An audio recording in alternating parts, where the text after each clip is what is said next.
Rindu. Cerpen karya Mutia Rindu Arlita yang akan dibacakan oleh penulisnya sendiri. Detik jam dinding terdengar jelas di telingaku. Aku gelisah. Kulihat jam pukul 12:30 malam. Jika ditanyaku kenapa, jawabannya aku rindu. Rindu dia yang pernah mewarnai hidupku. Akan kuceritakan sepenggal kisah tentang aku dan dia yang kini telah tiada. Sebut saja dia Vano. Aku mengenalnya di sekolah menengah atas. Menurutku dia aneh, tak punya teman satupun. Dan aku pun penasaran dengannya. Tak mudah bagiku mendekatinya, tapi perlahan dia mulai mau terbuka denganku. Dia bilang dia sakit yang bisa dibilang susah disembuhkan. Ia menderita kanker otak. Awalnya aku tak percaya. Aku diam dan terlarut dalam lamunanku.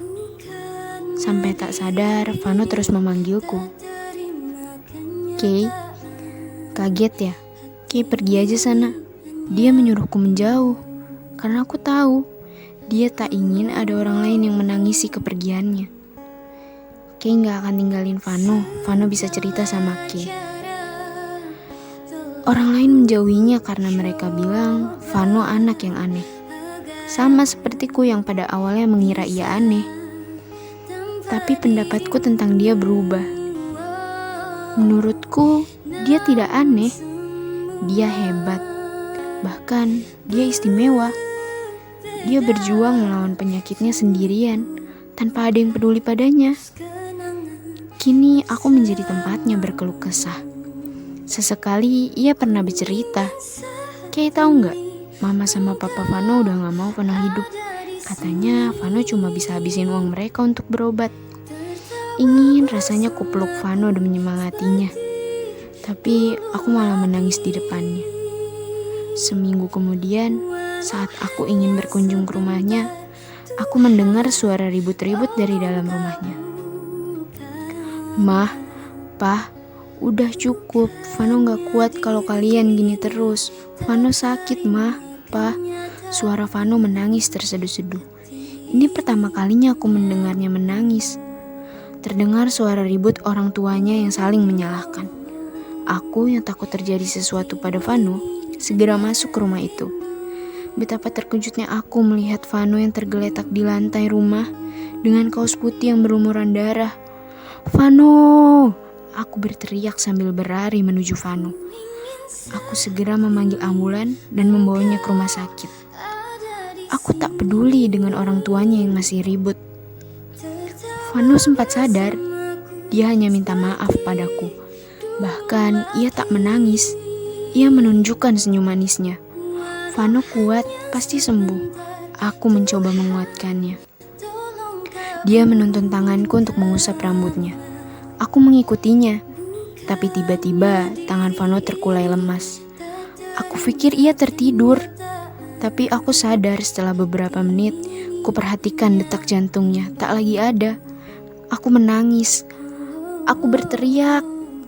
Mungkin Vano lelah dengan semuanya. Tak ada lagi senyum yang selalu terukir di bibirnya. Aku sadar sekarang Vanoku telah pergi. Dia pergi untuk selamanya. Jika kalian bertanya bagaimana dengan orang tua Vano, mereka sama sekali tak peduli. Bahkan mereka senang karena beban mereka berkurang. Sumpah, aku benci mereka. Ada orang tua seperti mereka yang tak peduli dengan anaknya. Seminggu kemudian, aku mulai tahu bahwa Vano menyukaiku. Terlihat dari tulisannya dalam sebuah surat.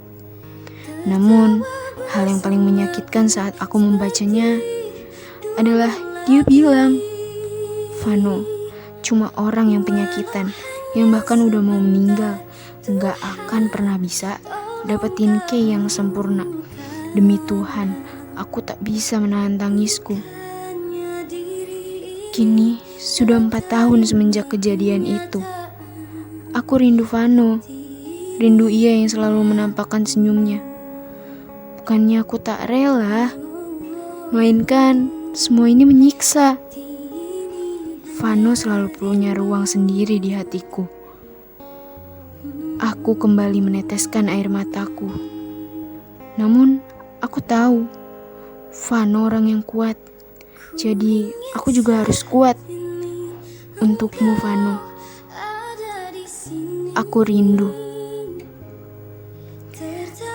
Rindu semua tentangmu.